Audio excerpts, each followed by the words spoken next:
It started approximately 5 o'clock in the afternoon.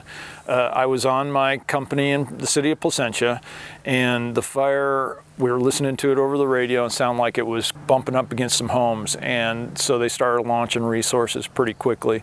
So we got dispatched to the fire to a strike team assignment. So we worked the entire night, and it was an exhausting night. That morning it started right up.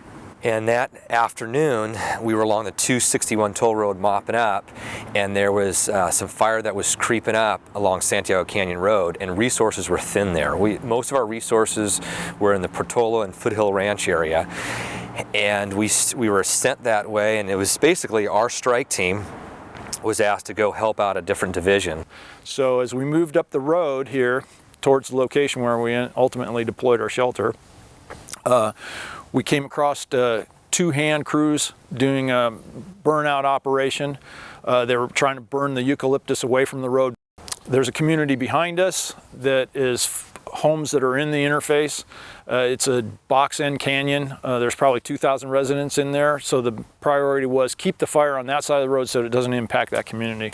And so we were staged in different areas, and the fire, we noticed it, the wind was in our favor.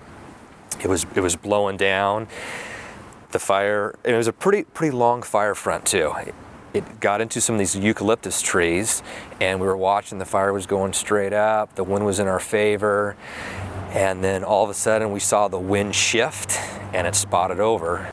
So we immediately notified everybody, hey, we've got a spot fire burning on the other side of the road, and we went to work, started to pull off of our engine a 200-foot pre-connect. Within a few minutes, we had another two or three other engines with their crews coming to help support the hose line. As we immediately got our hose line off the engine and we just started to get water going, we hadn't even attacked the spot yet. We were still probably 25, 30 feet from the spot. Our hose blew. As soon as we got near the fire, one of the guys hadn't put a wet line down enough, and we blew another hose, which allowed the fire to move a little farther up the hill and get a little bigger and got a little more of a jump on us. So with that, we replaced that hose line and went up, and now the fire had grown pretty good. Now all of a sudden we had a little bit of wind influencing the fire, and it was still moving up the hill. We still felt like we had a pretty solid anchor. We had a pretty good black area that we could work from as we were moving up the hill. We'd also had one of the other engines down below pull an exposure line. And looked like an easy reach with the deck gun. We put water on it. We were that much short of hitting it, and I could see all the water running off the hill. I instructed my guys to gear up, tool up. We were going to go on the hill and help Mitch out the rest of the way. I had a conversation with Doug Dodge. He was basically going to be at the back of the hose lay as a lookout. I was going to be in the middle, and Mitch was in the front of the hose lay. So we were spread out, the 3 captains with our crews, and we were just trying to improve that line, trying to progress, and that fire was just getting bigger and bigger. So I continued following the hose line up the hill. I got to the top, and there was a cluster of guys there with Mitch and the 3 reserves from Station 14. Everybody was kind of bunched up. I was looking at the hose. It was on the ground. It was kind of a spaghetti mess. They had some additional broken hose lines, and Mitch was sorting it out. It's about that time that people that were on the ground started notifying us that a spot had started underneath us in the ravine. About that time, they had sorted out the hose. They were starting to flow water. I turned around and watched the fire burn through our hose line. And I saw it turned quickly enough to see whoever was on the nozzle, I can't remember at the time, watch it just go bloop, and I went, we got problems. I could hear them doing horn blasts. The engineer on 22 that was working for Mitch was doing the horn blasts, emergency horn blasts. The hand crew, I could hear them pretty clearly from the road yelling at us, come down, come down. There was so much fire on the little goat trail that we came up, I said, there's absolutely no way we're going back down that way. Doug Dodge, one of the other captains, came up to me and informed me that we had multiple spot fires below, and that our route back down for escape, which I felt was our solid anchor point had been lost, and they weren't able to control the spot fires below. So we moved up the hill. Still felt pretty comfortable that we were okay. We still had an area with some green that I felt if we had to, we could come back down and get back down to the road on that side. And as I looked, we started to have a spot fire in front of us. We then all of a sudden looked, and now our only avenue, I felt, was to go over to the side. And we were kind of up against the cut bank, and Mitch said, I think we can go out to the other end here. We can go through the green. And I said, okay. And he kind of left to go take a recon of that. I was kind of getting everything sorted, kind of getting bearings. I'm looking down the cliff face, and I could see fire on that. I told the firefighters that were close to me to drop their packs and start raking it out, take their hand tools and making the area bigger. I kind of, I guess in my mind, already knew that we were going to stay where we were at. Whether we got in the shelters or not, I knew we had nowhere to go. Mitch had chased the spot up to the hill, so the spot had kind of grown and burned off the top of the hill already. I didn't burn it completely, it just burned off the grass, got it enough where it was charred and the rocks were hot. But there was manzanitas around us that was starting to light off. Mitch came back and said, you know, we got fire behind us, but I think we can go that way, or maybe we can go off the cliff edge. And then I said, we're not going down that cliff edge. First off, I had put water on it with the monitor, so I knew how steep it was. Mitch and I both kind of said, well, we've got a lot of people. I go, somebody's going to get hurt if we go down that way. And I go, are we going to be able to get 12 people out that other way? Or if it was you and me, I'm good to go, but there's a lot of people to move. I think we're going to have to deploy. It seems like a long time, but I know these decisions were happening fairly quickly. And another company officer was standing next to us, and I think when I said the word, we're going to have to deploy, some of the firefighters kind of clicked into that, and I could see them start coming out of the cases. And so the decision kind of got made. And we said, yeah, we're deploying. At first, still didn't really believe it. I still thought there's got to be other options. We're, you know, right next to the road. We're not that far into the green. There's got to be another avenue to go down. I walked the perimeter, looked at him, and we both came up with the decision. There was nothing else we could do. And I remember one of the guys right off the bat said, let's make a run for it. And myself and a number of other guys said, no way, we're staying right here. There was nowhere to run. You were all trying to just, you know, within seconds to come up with another plan, and there was no other plan. And the best thing we did was get into our shelters. And the problem was we were starting to get some really big flame lengths that were starting to impinge. So we started to move closer towards the cliff side. We had everybody accounted for. And so basically the guys did a semicircle, feet facing towards the fire. Each company officer laid down as close as he could with his crew.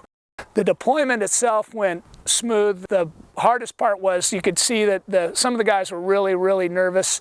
And I felt pretty comfortable that we had a large black area. We had enough distance between the fuel that we were going to be okay, but if we didn't deploy, that some guys were going to suffer some burns. And but the big thing was a couple of the guys, you know, calmed the guys down, said, hey, look, you guys, we've got a good black area. We've got a lot of crews down below. You know, we have helicopters, we have things that are going to come help us, but for the next few minutes, we're going to have to sit tight and wait for basically help to arrive. So, and that then once you know that that's pretty much inevitable, you start going through your training, at least I do, thinking about what I've been taught regarding fire shelter deployment and what to do to prepare the area that you're in, and then what to do to deploy that shelter. And so when they said, okay, we're going to deploy, start looking for an area to deploy your shelter. I look around and it was all black for the most part. I mean, there were still some stumps and some big twigs that were sticking out of the ground and a lot of rock, but there wasn't really a lot of fuel that I could see that was going to burn if I put my shelter down on top of it. But in any case, I still cleared away as much as I could and then moved away the rocks. So I, you know, threw a couple of those down the hill, as a few other people did, and then we got the order to deploy. So it was pretty much just like you train. Just pulled it out of the pouch, and for me, it performed exactly as I expected it to. But I remember keeping a firm hold on it, and then just like they taught us, kind of got inside of it, dropped to my knees, made sure that everything was inside, held it down with kind of like my lower legs and my forearms, and just got all situated, made sure that, you know, nobody else was right on top of us. I know there were a lot of us in I guess it was big enough for all of us, but it was still kind of a small area. So I remember people kind of brushing or laying up against you, and you'd say, hey, can you scoot that way a little bit? Hey, I'll scoot this way. The ground had burned clean, and it was a clean burn through there. And so, but just instinct, those shelters came out with good training. I loved having the handles. It made it a lot easier, but it took a little bit to get it out. So for that split second, it's like, come on, come on, come on. And then the shelter came out. I got down on the ground and remember taking a look around. Mitch and I were next to each other, kind of face to face, and went underneath the shelter. I was kind of I had my legs pulled up to my chest. I didn't have enough room to spread out and put my arms and hold all the corners down, and I was kind of laying on my side. So it was a little bit uncomfortable. So once we got inside the shelters, we designated one person to be the to be the communication with the strike team leader to let him know, our status and what was going on, and that ended up being me. So the big thing was obviously we let him know, hey, we're deploying shelters. Everybody's okay. Everybody's accounted for. We did have a little bit of communication problems with the radio inside the shelter. I ended up having to take my radio and slide the antenna outside of the shelter to get pretty clear communication.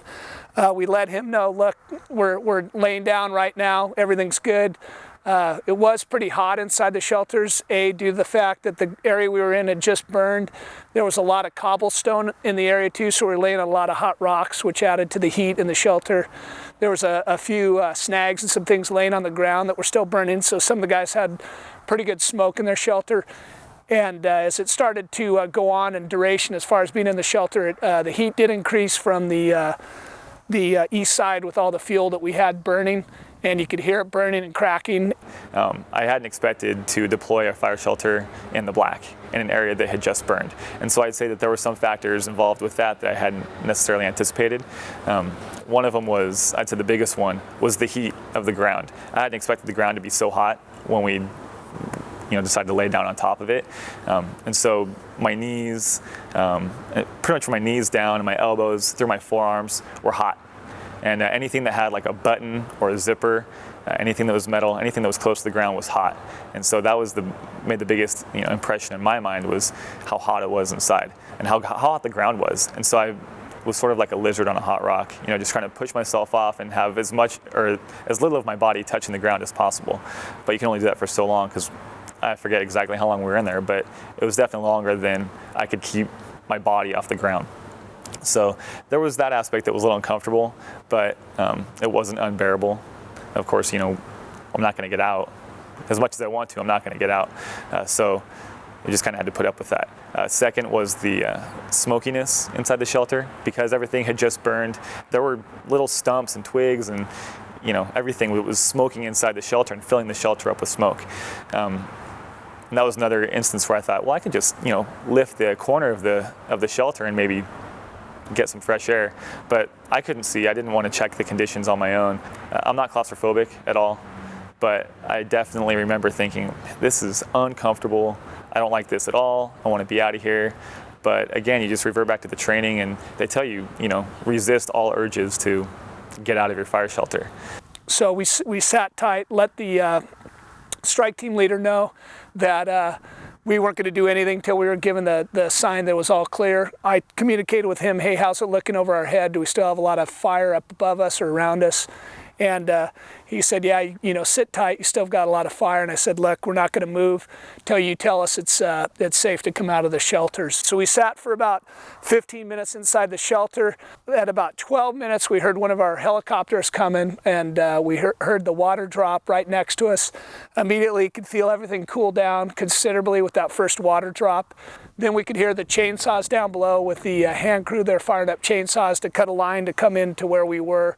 That was reassuring, knowing that they were coming up, those sounds. And then the other fact, we had a second water drop, and with that, the strike team leader said, hey, you're clear. Mitch, have one guy come out of his shelter and take a look around. I got up, took a look around, saw that we were okay, and just about that time, guys started to come out of their shelter. We had a hand crew coming up the hill, and that was pretty much the end of it. All the guys came out, no injuries, no one even had any cuts or scrapes. And we were taken down from there off the hill onto the roadside where they did an evaluation. They had the medics come look at us. They then took us by ambulance to our headquarters just to evaluate us and do a debriefing. After the debriefing, we were taken to a hotel for the night, and then the next morning we were back on the fire line.